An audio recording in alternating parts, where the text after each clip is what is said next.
Hey guys, I'm back. It's Wednesday morning, and hopefully you survived your first day of online teaching. I know watching us on all your super exciting teachers on YouTube must be great. I was texting with Thomas Voorhees, and he said that watching Mr. Tumlinson on YouTube was something he never thought he'd do. So, hey, continue to miss you guys. Wish I was in class.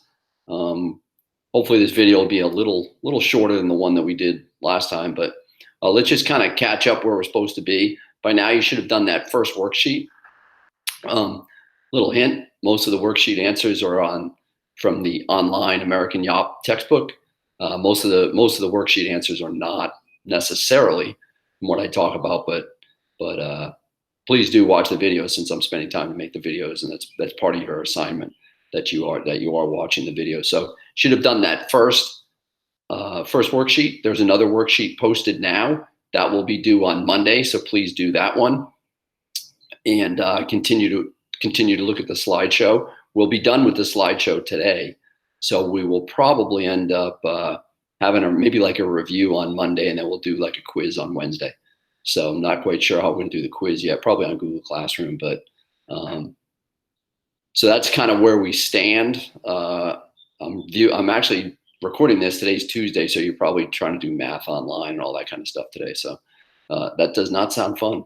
Again, I miss all you guys. Wish I was there. So let's go to the let's just go to the textbook real quick, and I'm going to show you where you should be at right now.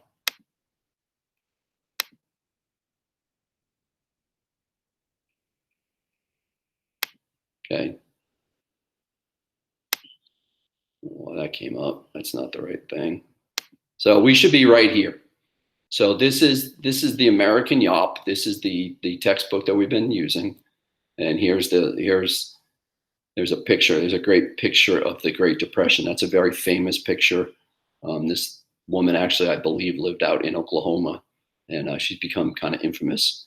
You can see the pain on her face. Probably, to be honest with you, is probably similar to the pain that maybe some of your parents are experiencing right now in uncertain times. So basically, you should have read the introduction, should have read the origins of the Great Depression, and all the way down through here. And this is where you should be. You should be at Herbert Hoover and the Politics of the Depression. We're going to talk about that today.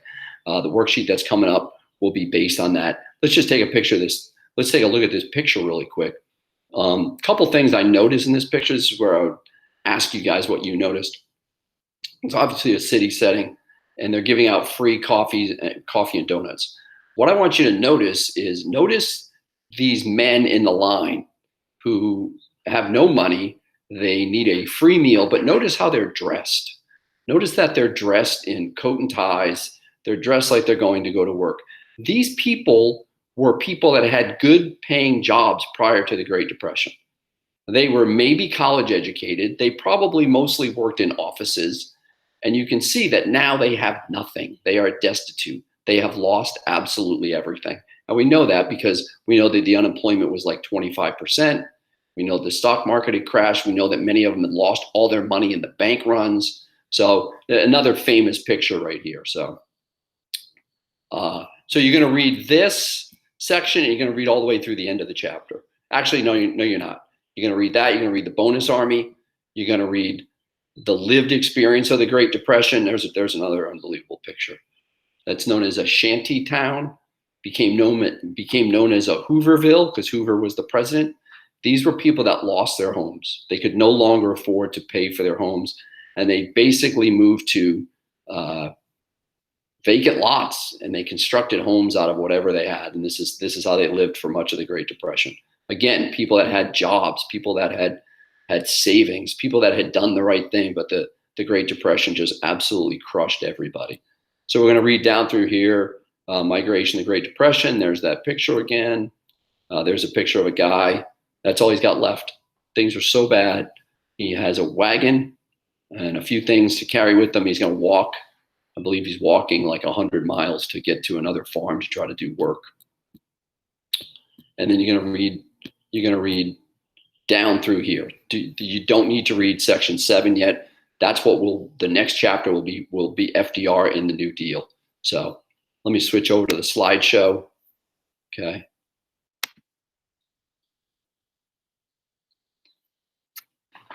So this is about hardships and suffering during the Great Depression. I wish we had time to really go into this. We used to read Boys in the Boat in this class, which was a story about the rowing team at the University of Washington in the 1930s, and it was really about the Great Depression also.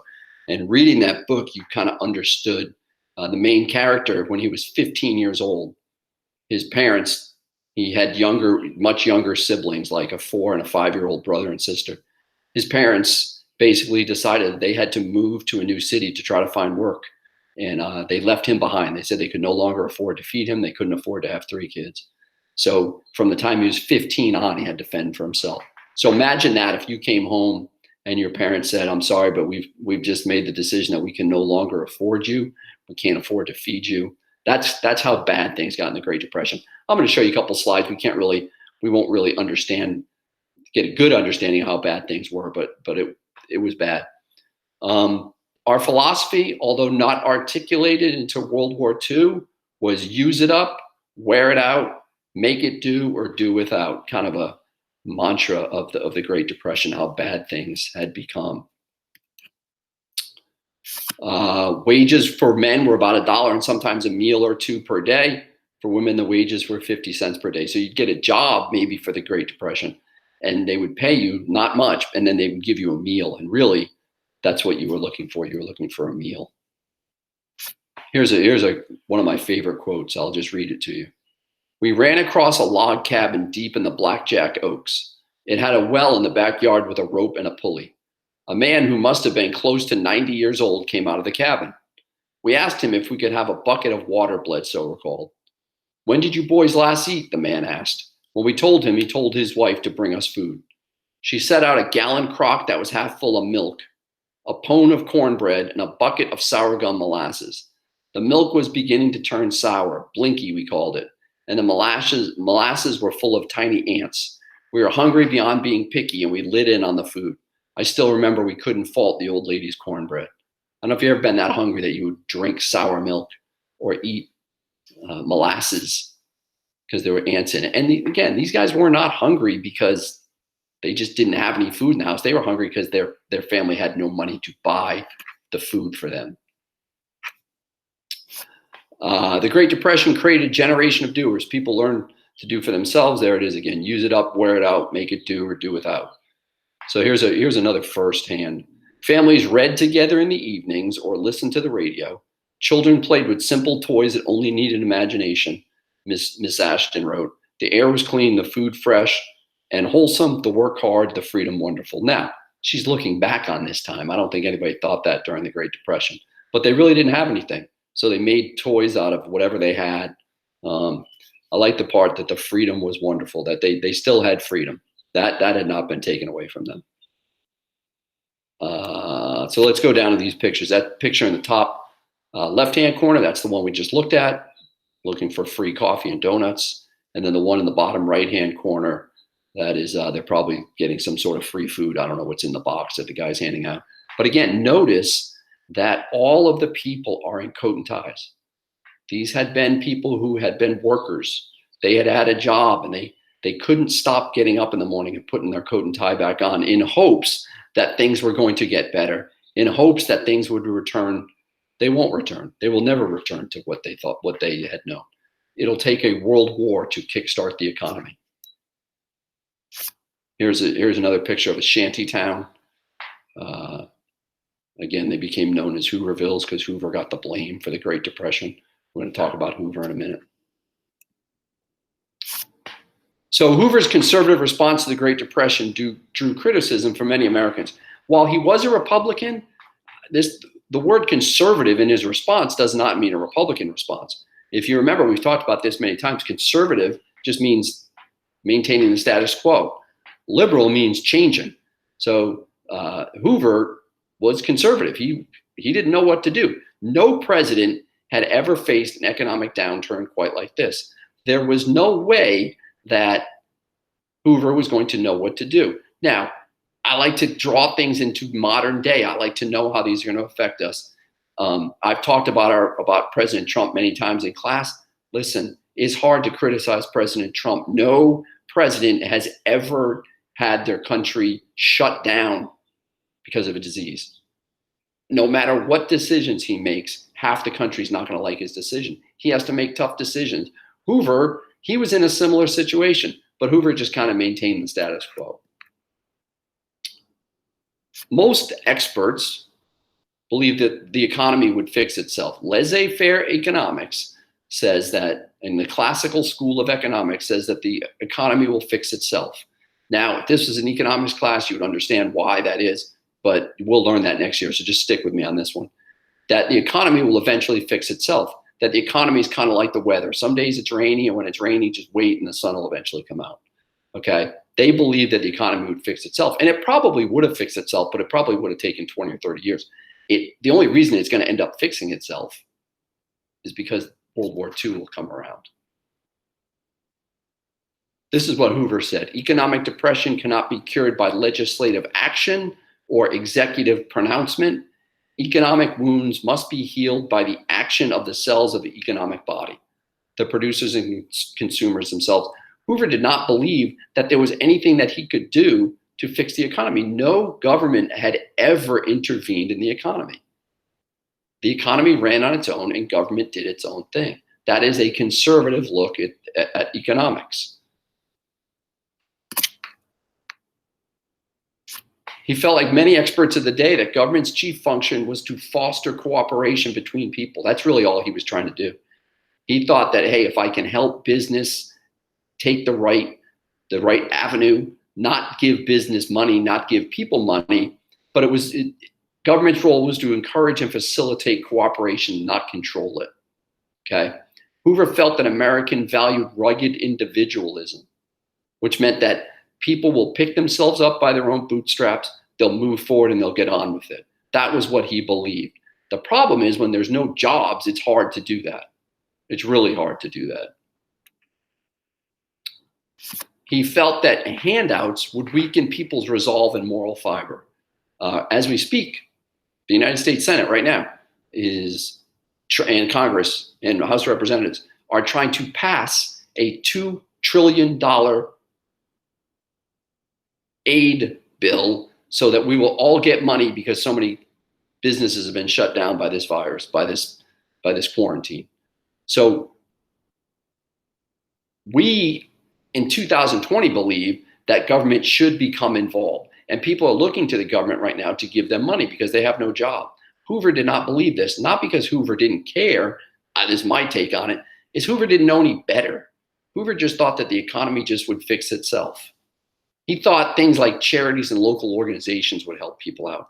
The problem is, when our government shuts down, our GDP is so massive. Not when our government shuts down. When our economy shuts down, our GDP is so massive that almost a local church or a local charity cannot pick up and help everybody out effectively.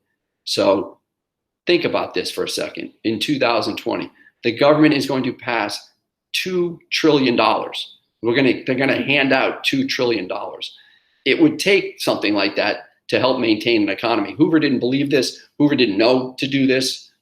So he didn't. He just maintained the status quo. And for that, he gets blamed for the Great Depression.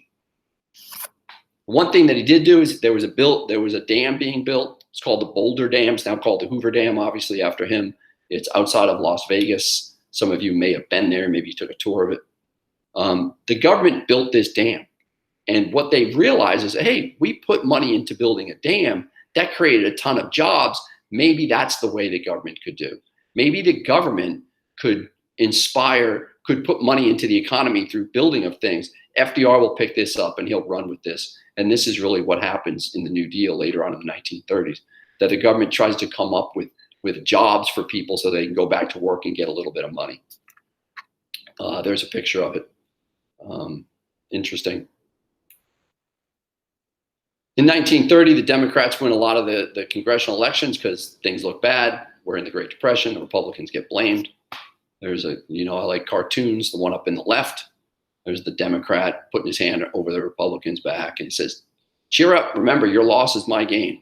There are some people right now that think, hey, one side is trying to politicize what's going on in our country. The other side is saying, hey, it's not our fault. There's nothing we can do. So that's you can figure that one out for yourself. But he's saying, hey, because the economy is so bad, I'm going to win. And that basically did happen. I'm not going to get into specifically what Hoover does. He did towards the end of his term, he became a little bit more involved in the economy, but not a lot. One thing that he does that is really bad, that really kind of he becomes known for. In 1932, 10 to 20,000 Army veterans who had fought in World War I, okay, and their families arrived in Washington, D.C.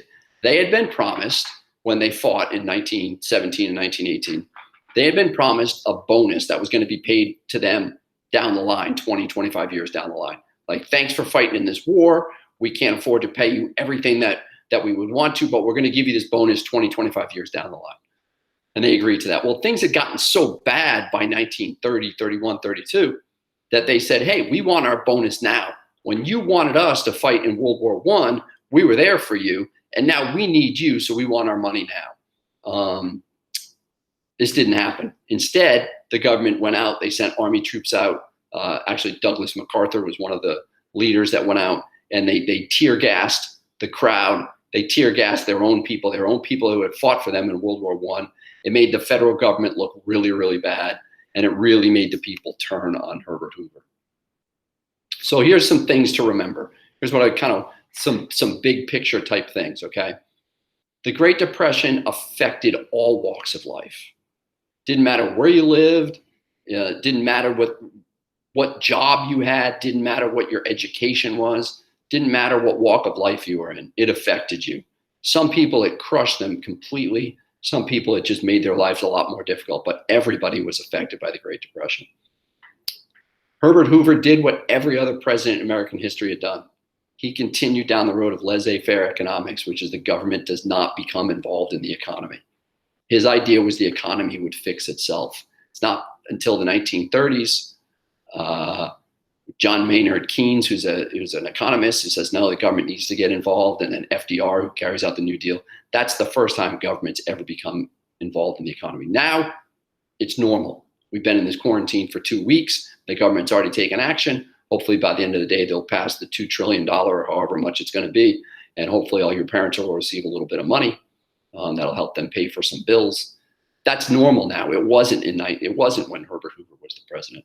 So again, he kind of gets a bad rap. He probably should have thought outside the box and thought up some ways to try to help the people. He didn't. He gets blamed for the Great Depression. So that brings us to 1932. We're 4 years into the Great Depression. Things look bad. There's going to be an election. Franklin Delano Roosevelt